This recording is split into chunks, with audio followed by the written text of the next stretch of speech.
guys clinched number 3 in the West. You won 7 out of 10. You buy yourself a couple extra days of rest. No on Sunday doesn't matter. Just what's the feeling of accomplishment for this group tonight? Feels good. We've obviously been through ups and downs throughout this year. I was joking with my best friend the other day, talking about how I feel like this year's been 5 years in total, but then again, feels like it just started at the same time. Like, as much as this group's been through, every time we hit any type of adversity, we bounce back, and that's all you can ask in a group. A couple weeks ago, JJ mentioned building a playoff mentality, and it seems like you guys have taken a big step in that since everybody got healthy on March 22nd. What have you seen from that perspective, and I guess what you guys care from the last couple weeks into the playoffs starting next week? Yeah, I mean, it's just, playoff time is all about executing and, paying attention to the details. You can win by the, smallest margin, or you can lose by, a couple mess-ups. So you have to be sharp every single possession. You obviously know you're not going to be perfect, but anytime you strive to be perfect, the better your team's going to be. So just taking that, into the season or into the postseason is very important for us. Austin, there's a stat that's circulated recently that 76 of 78 NBA champions have been top 3 seeds.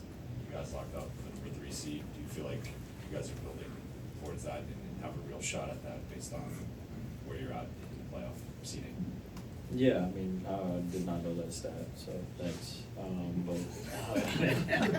Yeah, we feel very comfortable with what we got in the locker room. From front office, coaching staff to players, we're all locked into one goal, and that's to win a championship. And like I said, we feel very comfortable with what we have.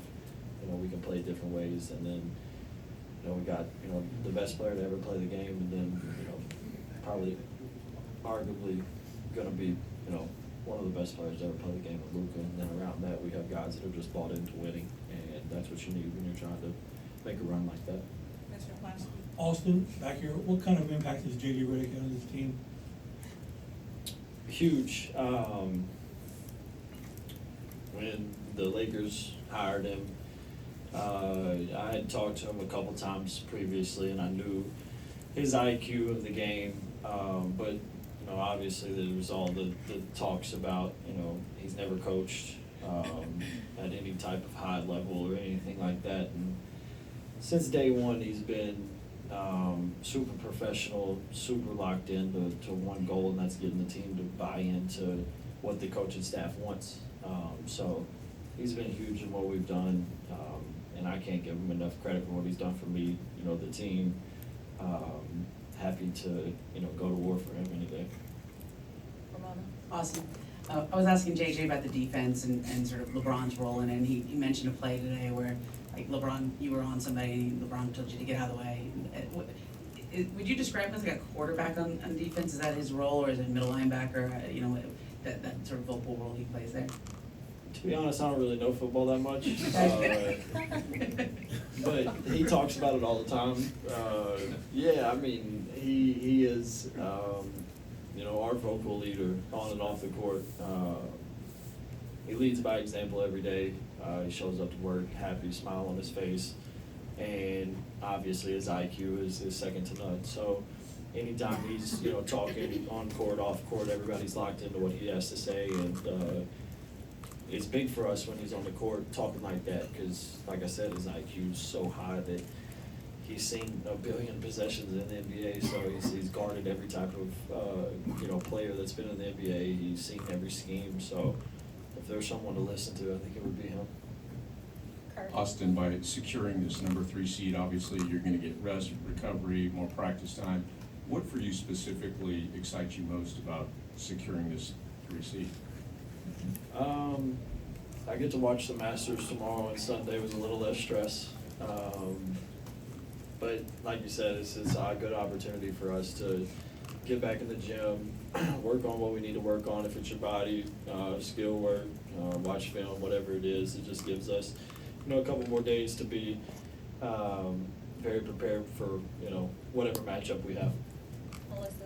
Hey Austin, Bron has always been a huge supporter of yours and you've always been very clear about what that's meant to you. How has your relationship grown this year with you being considered a part of a big three and you throwing a towel back at him during the game and you guys jumping around at a certain point? Yeah, I mean, as all of y'all have probably seen from my rookie year when a tweet got posted from when I was 12 talking about, I basically was just talking shit on LeBron. Wasn't a huge LeBron fan, I was a Kobe fan, so automatically I didn't love him, but obviously always respected his game, and then just being around him every single day, the joy that he brings to the team. Like I said, he's never in a bad mood. He's always, you know, joking, laughing, having a good time, and for him to, you know, welcome me from when I was on a two-way the same way as he does today, it just meant a lot to me. And obviously, you know, being able to play alongside him, you know, just helped me grow every single day. So I owe him a lot for, you know, what he's helped me accomplish. And yeah, he's a pretty good guy. So we're gonna do three more, Taylor, Lauren, and Joan from graduation. Austin, on the road, JJ, JJ was saying how you continued all season to just morph into a different player because you love winning so much. Do you think that's true, and how do you do that? When you love to win, you like to, you know, take on the challenge of figuring out how to help your team be successful. And, you know, every game it might be something different. You know, early in the year I wasn't on ball as much, so I was doing, you know, other things to help us be successful. If it was, you know, hustle plays, taking charges, or whatever it might be.